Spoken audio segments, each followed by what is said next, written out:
Thank you and good morning. Thank you, Suping. First of all, good morning to all of you. Chairman Mayor Ms. Lo Yen Ling, Host Mayor Mr. Desmond Chu, Mayors Ms. Denise Pua, Mr. Alex Yam, and Mr. Muhammad Fahmi Aliman, all my colleagues. Chairman of Law Society Pro Bono Services, Mr. Gregory Vijendran, Senior Counsel, many distinguished guests, students, volunteers, ladies and gentlemen, good morning. Thank you very much for inviting me to launch Law Awareness Week's Law at CDC's. This is my fourth year launching Law and my second time doing it virtually. You're almost getting used to it now. I believe that all of you are here today because we believe fundamentally in ensuring and advancing access to justice. It is a fundamental pillar of our justice system and also a measure of how far we have come as a society as we move the boundaries continually on access to justice. It's also about ensuring that the ordinary man in the street can access our justice system. And I've said more than once that I think is one of the key hallmark and indicia of the success of our legal system. My ministry firmly believes in this very important mission, and we've been working very hard and will continue to do so to enhance access to justice. Let me just sketch out some recent moves that we have made to improve and enhance access. First, on civil legal aid. The Legal Aid Bureau has launched several initiatives in the last couple of years, such as the iLab legal chatbot provides customized legal information at one's convenience. It's also been pushing ahead to add more topics to iLab to improve accessibility of customized legal information. And new topics includes things that we might come across more commonly: monetary claims, deeds of separation, and oftentimes what's also useful is deputyship. LLB is also expanding its partnerships and referral systems to include more community touchpoints, such as with CCs, social service agencies, to try and bring these services closer to homes, closer to where our applicants might find convenience, and so that we can meet their needs more holistically. And this is important as legal issues are sometimes, and in fact oftentimes, a symptom of a deeper social financial difficulty.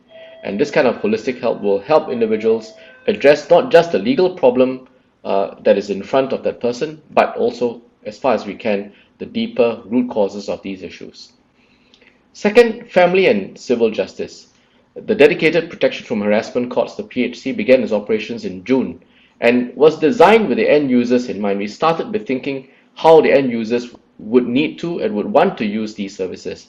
And some of the key measures to make proceedings more accessible for litigants in persons, which I'll call LIPs, include making it easier for them to commence harassment claims by enabling online filing of claims, not having to be present in person, often simplifies and lowers the threshold in terms of the hurdles.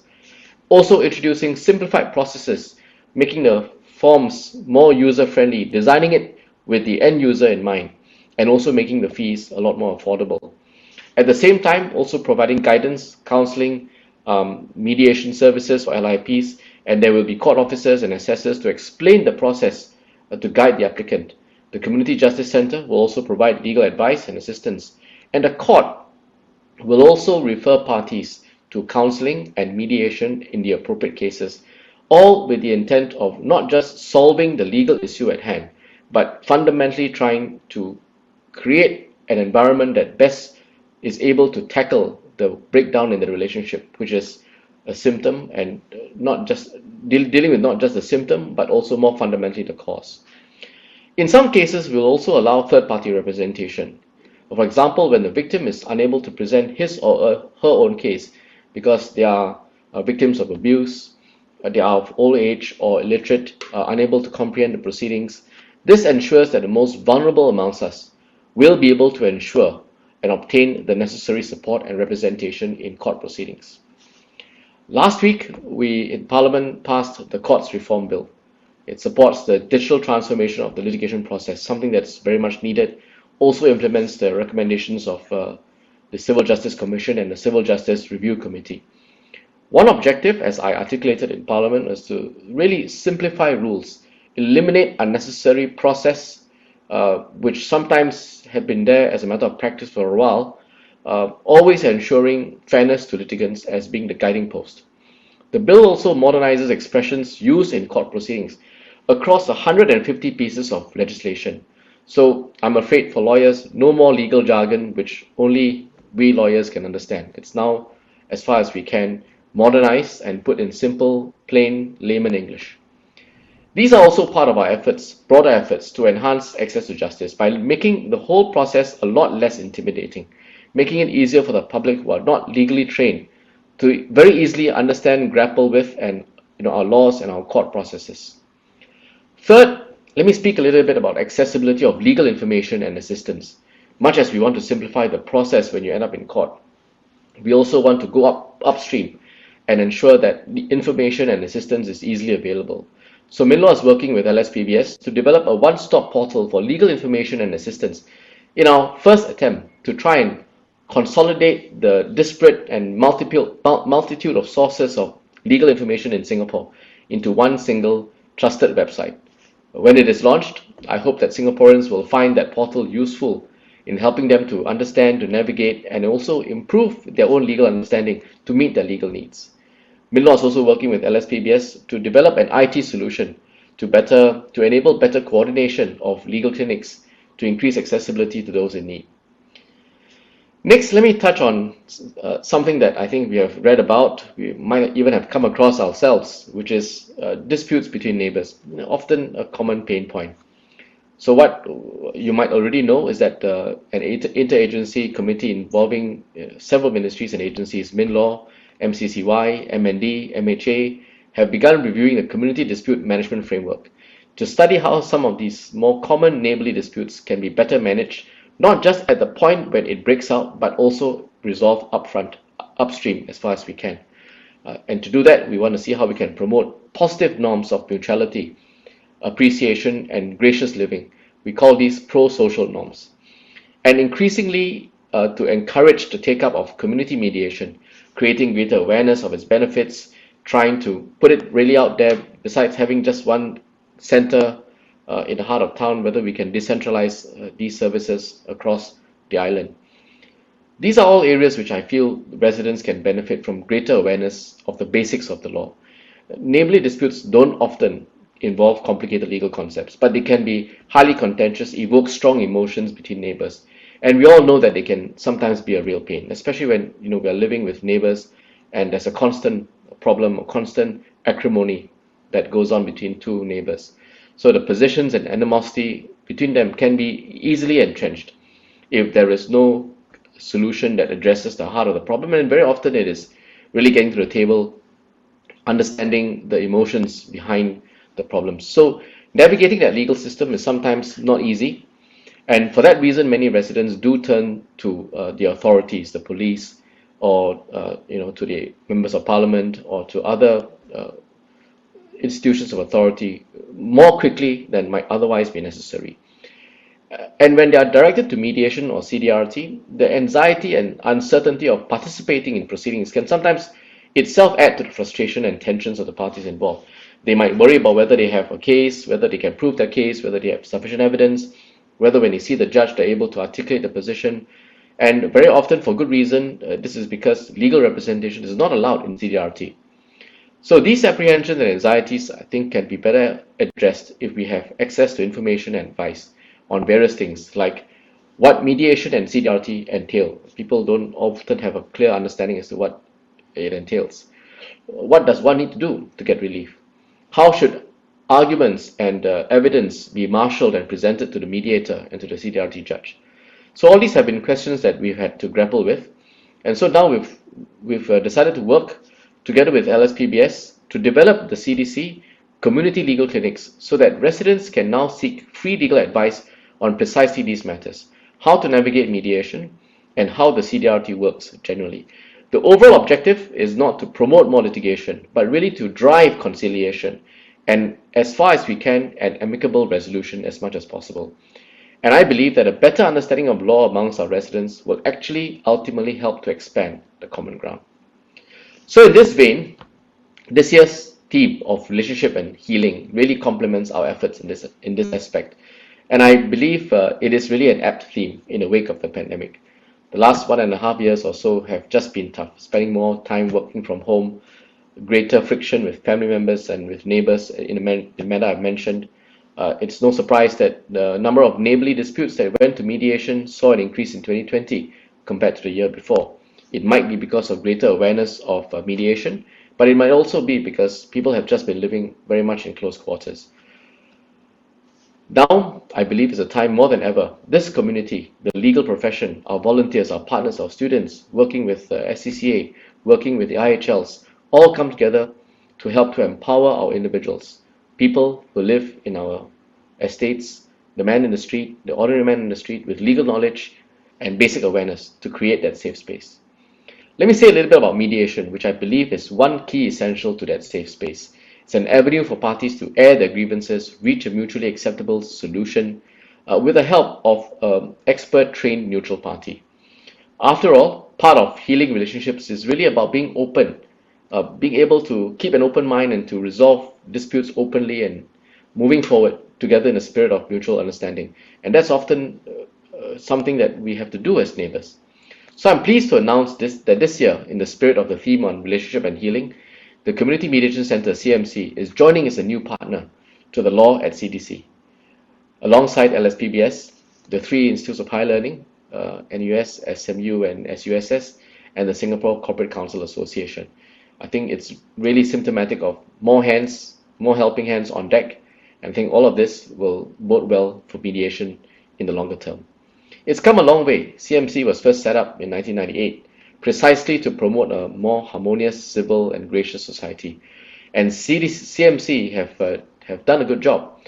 The settlement rate at CMC is at a healthy 80%. That means that if you end up with a dispute and you end up at the CMC, there is a 8 in 10 chance of that dispute being resolved in an amicable fashion. That's a lot more effective and time efficient than an adversarial process like going to court, going to litigation, making a claim, even in the CDRC. And I think its success is really due in no small part to the volunteers, many of whom are lawyers. They have really given back generously to society by serving as volunteer mediators at the CMC over the years. Let me just quickly segue into a real-life story on how these contributions have made a real-life impact of people in the community. I'll cite one case. Mr. F, just keep it anonymous, had a long-term dispute with his neighbor, Mr. G, for a few years, and this regards the topic that's commonly brought up on second-hand smoke. F was unhappy that G would, keep on spraying air freshener into his unit whenever he smokes. He felt that he had the right to smoke in his own home, as most people will say. F then requested a mediation at CMC.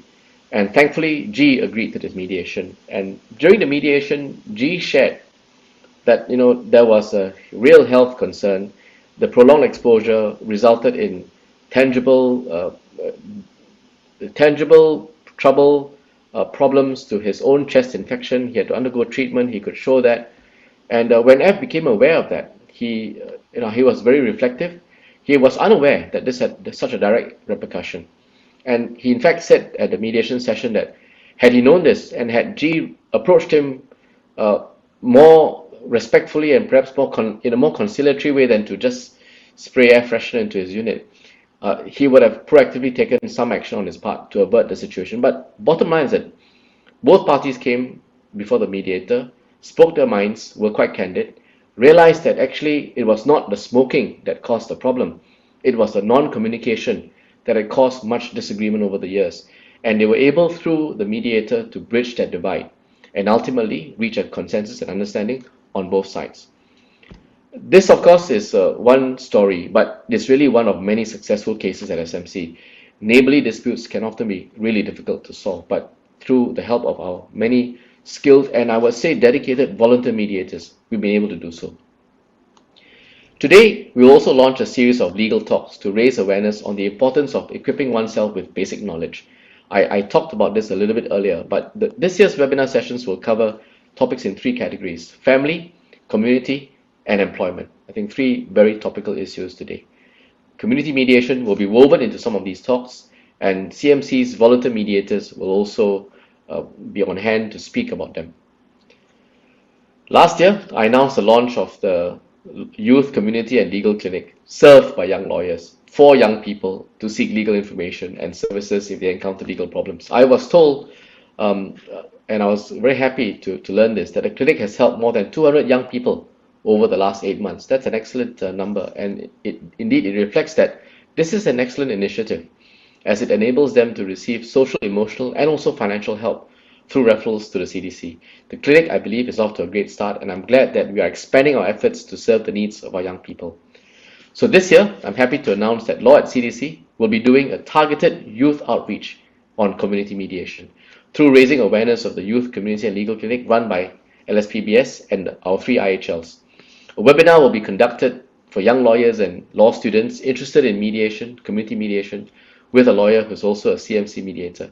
And as part of today's program, we will have a panel of 2 legally trained volunteer mediators to speak about their own perspectives on community mediation, facilitated by one of our very own law students. So I hope everyone can take some time, spread the word, explain mediation to your friends, family, neighbors, people in the community. I think there's tremendous value. Next, before I round up, let me say a real warm word of thanks to the law firms and the volunteers who have been serving at the CLCs, community legal clinics across Singapore, and the CDCs for so many years. It is really through your effort that we've been able to sustain this. You know that the CDCs and Law Society signed an MOU in 2014 to create a community legal pro bono services network. It was renewed twice, first in 2017 and then most recently in 2020. As of July 2021, a few months ago, there were around 2,000 persons who registered for the CLCs since the MOU was last renewed at the previous LAW launch. That's a tremendous number, a tremendous indication of the progress that has been made. Let me acknowledge those who have really volunteered your time and effort to make this happen.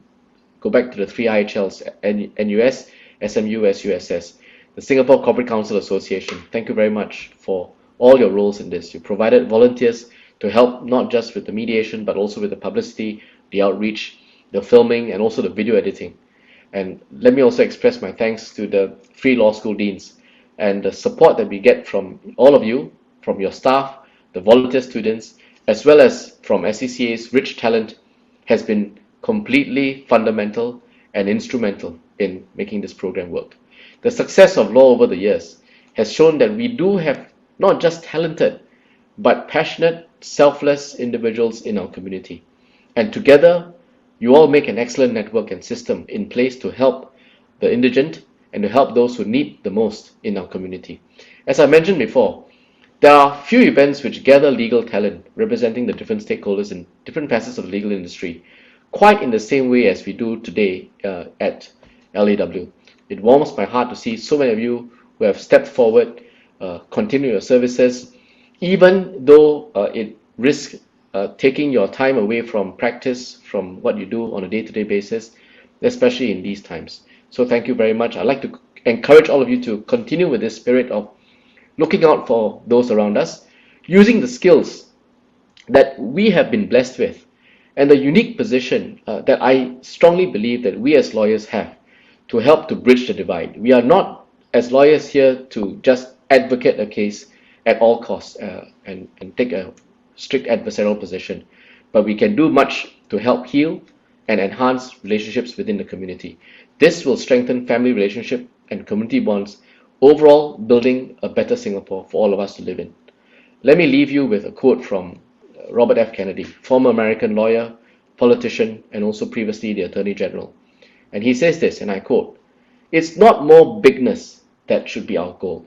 We must attempt, rather, to bring people back to the warmth of community, to the worth of individual effort and responsibility, and of individuals working together as a community to better their lives and their children's future."